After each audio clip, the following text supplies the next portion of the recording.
নমস্কার প্রিয় দর্শক বন্ধু। রাজ্যের পেনশনার ও ফ্যামিলি পেনশনারদের জন্য বকেয়া ডিএ নিয়ে সুখবর। আসুন আমরা ভিডিওর মাধ্যমে দেখে নেব যে এই নিয়ে পত্রিকাতে কী লিখেছে। তার আগে আপনারা অবশ্যই আমার চ্যানেলটি সাবস্ক্রাইব করবেন এবং সবার আগে ভিডিওর নোটিফিকেশান পাওয়ার জন্য সামনের যে বেল আইকন আছে সেখানে প্রেস করে নোটিফিকেশান অল করে রাখবেন এবং ভিডিওর সাথে লাইক কমেন্ট শেয়ার করবেন। তাহলে দেখুন এই নিয়ে কী বলেছে। অবসরপ্রাপ্তদের বকেয়া মহার্ঘ ভাতা দেওয়া শুরু। বকেয়া মহার্ঘ ভাতা দেওয়া হচ্ছে পর্যায়ক্রমে। শুক্রবার থেকে অবসরপ্রাপ্ত সরকারি কর্মীদের বকেয়া মহার্ঘ ভাতা দেওয়ার কাজ শুরু করে দিল অর্থ দপ্তর।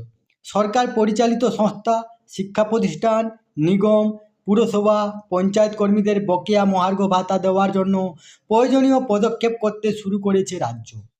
সরকার পরিচালিত সংস্থার কর্মীদের সংশ্লিষ্ট দপ্তর থেকে এই সম্পর্কিত তথ্য চেয়ে পাঠানো হয়েছে।